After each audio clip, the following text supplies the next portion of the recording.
এমপিওভুক্ত শিক্ষা প্রতিষ্ঠানে শিক্ষক নিয়োগের ক্ষমতা আবারও ম্যানেজিং কমিটির হাতে দেওয়া নিয়ে আলোচনা এখন তুঙ্গে। নিয়োগ নিয়ে সরকার এখনও আনুষ্ঠানিক সিদ্ধান্ত না নিলেও এ নিয়ে শুরু হয়েছে নতুন বিতর্ক। ম্যানেজিং কমিটির হাতে যাচ্ছে শিক্ষক নিয়োগের ক্ষমতা, এমন খবর ছড়িয়ে পড়ার পর ব্যাপক প্রতিক্রিয়া তৈরি হয়েছে বিভিন্ন মহলে। কঠোর প্রতিবাদ জানিয়েছে বাংলাদেশ জামায়াতে ইসলামী।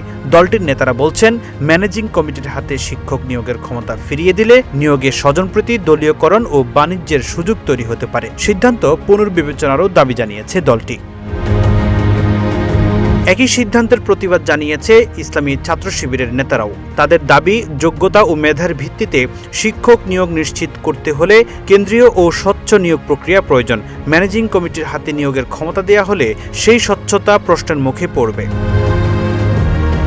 এদিকে সরকারের সিদ্ধান্তের বিরুদ্ধে কঠোর আন্দোলনের হুঁশিয়ারি দিয়েছে এমপিওভুক্ত শিক্ষা জাতীয়করণ প্রত্যাশী জোট। জোটের সদস্য সচিব অধ্যক্ষ দেলোয়ার হোসেন আজিজি বলেন, ম্যানেজিং কমিটির হাতে শিক্ষক নিয়োগের ক্ষমতা ফিরিয়ে দেওয়া হলে সারা দেশে তীব্র আন্দোলন গড়ে তোলা হবে।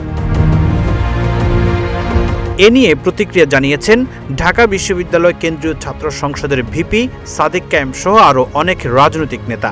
তারাও ম্যানেজিং কমিটির হাতে শিক্ষক নিয়োগের সিদ্ধান্ত নিয়ে প্রশ্ন তুলেছেন। এদিকে একই দাবিতে বিক্ষোভ হয়েছে জগন্নাথ বিশ্ববিদ্যালয়েও। শিক্ষার্থীরা বলছেন, শিক্ষক নিয়োগে রাজনৈতিক প্রভাব ও অনিয়ম ঠেকাতে স্বচ্ছ ও কেন্দ্রীয় নিয়োগ প্রক্রিয়া নিশ্চিত করা জরুরি। সব মিলিয়ে শিক্ষক নিয়োগের ক্ষমতা ম্যানেজিং কমিটির হাতে ফেরানোর সরকারি সিদ্ধান্ত ঘিরে আবারও উত্তপ্ত হয়ে উঠেছে জাতীয় রাজনৈতিক অঙ্গন। ফলে শেষ পর্যন্ত এই সিদ্ধান্ত থেকে কবে সরে আসবে সরকার, সেটি বড় প্রশ্ন। ফখরুল ইসলাম, ইত্তেফাক নিউজ।